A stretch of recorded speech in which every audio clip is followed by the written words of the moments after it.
What's up, good people? Mark Holmes here, and as always, I want to say thank you all for watching, commenting, subscribing, and being part of the Joe Boo Sports Report. Without you guys, as well as you ladies, you know that this literally does not work. I hope everybody is having a great Monday. You know, Victory Mondays are always good. I hope you tune in tonight. We're going to be live streaming the Rams versus the 49ers as we play the Rams next week in what's going to be actually a really big game. I'm believing that Cooper Rush will be having to start. It's kind of key that what Stephen Jones said, when Dak is 100% healthy, that Dak will be the starter. Well, here's the reality of it is right now, you know, with that just being, you just got the stitches out last Monday night, you're not going to be 100% this week at all. There's no chance of that. Maybe by the Eagles game you are. I don't know. But, you know, with Cooper Rush playing the way that he has and the defense being dominating, let's be clear, that defense is dominating. We've not seen a defense this dominating for the Cowboys since the 90s. And I think it's only going to get better. Still trying to find out word on Quentin Bohannon because the big guys, the big nasties are key as far as our team. You know, those are unsung heroes. You know, your D-Laws and your Micah Parsons get all the credit and stuff, but it's those big guys that are keeping the quarterbacks and the running backs from getting those big plays that are helping everybody across there, because more than anything else, it is a team sport. Now, I do want to say something here because I have to give credit where credit is due. Okay? Play calling and coaching matters. It matters a lot more than you think, because understanding in real time things that are working, understanding what a player does, understanding being able to adapt is crucial. Now, one thing I will say that I am ecstatic about is the fact that Mike McCarthy is 8-7 with backup quarterbacks for the Cowboys. And, you know, I know, of course, everybody will say it's because the backup quarterbacks are better than Dak Prescott. Okay, be that as it may. Dak Prescott haters, go ahead, do whatever you want. But Dak Prescott has well above a 500% record. But one of the problems for the Cowboys, and you look at it from the standpoint of when Jason Garrett was here, something that always bothered me that Jason Garrett would always say is, it's not the way we do things around here. He was so rigid in what they did. They would lose a player, but they would still play like, or call plays like that person was still there. It was like when Tyron Smith would go out. You bring in Chaz Green, who is not Tyron Smith, but you would run the plays like Tyron Smith was there. And Chaz Green would get eaten up. You wouldn't leave a tight end. You wouldn't leave the back to help him out. You just said, well, you got to fill in Tyron's role. And that didn't work. When Tony Romo went down, you were calling plays for Brandon Wheaton like Tony Romo was in there. And, of course, he failed. As opposed to saying, okay, what do you do good? And we're going to use those things in our game plan. We never would do that.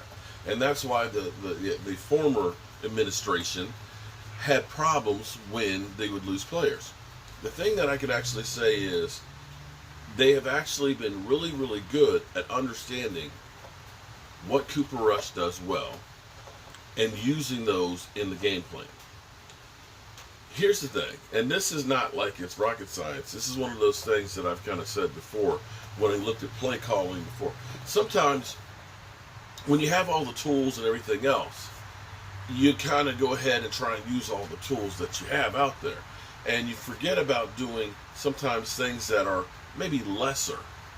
You know, when you had Amari Cooper, Michael Gallup, and CeeDee Lamb, you constantly want to say, I just want to chuck it deep because those guys are great players.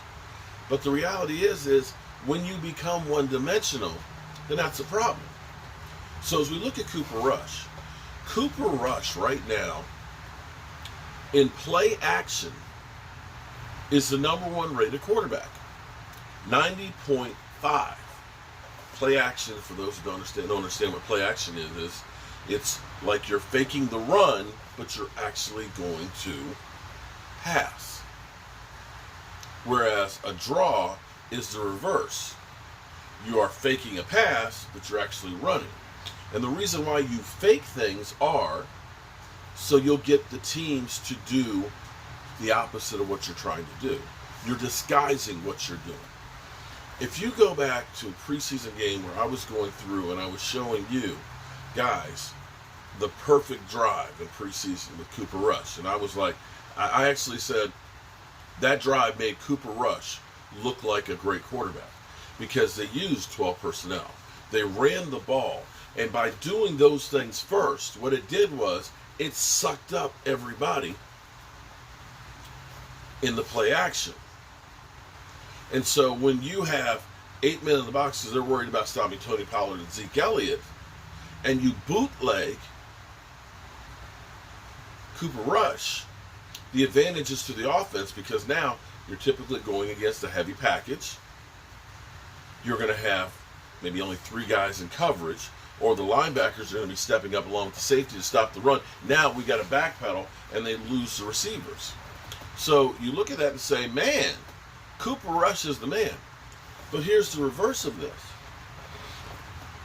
If you go non-play action, where you're basically setting up and saying, we're passing the football, and it's a passing down, your rating of 90.6 in play action drops down to 46.5, where you are 7th worst in the NFL.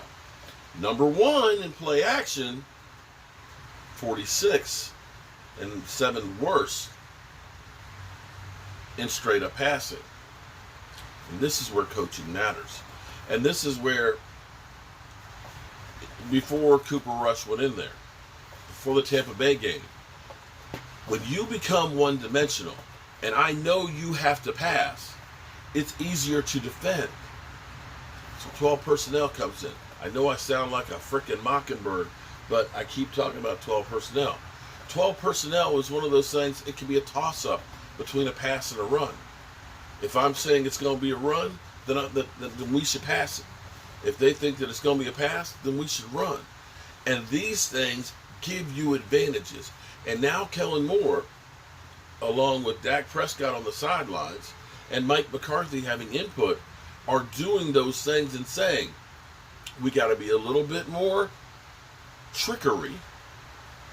We got to disguise things more to use these things for our advantage. And see, right now, you got to look at our coaching and saying, this is actually the best coaching of the offense that we've had thus far, recently. And this is where you can actually kind of say, okay, maybe Kellen Moore's not that bad of an offensive coordinator because he was forced into doing something different. And this is where, because you don't have those guys that you believe can just beat everybody, when you had the 3 wideouts, you say, one of these guys is going to be open, so Dak, we're just going to sling it. You have to do more to try and get them open. I hope. Did I just see Ron Rivera tendered his resignation? Hold on, I got to go through there on that. But I hope when Dak Prescott comes back that we take these things that we've done here, because Dak Prescott has always been one of the best play-action quarterbacks. And he's definitely been one of the best ones when it comes to rolling out. But unlike Cooper Rush, Dak is a bigger threat when he runs the football. So we'll see where that goes. Now I got to check out about Ron Rivera.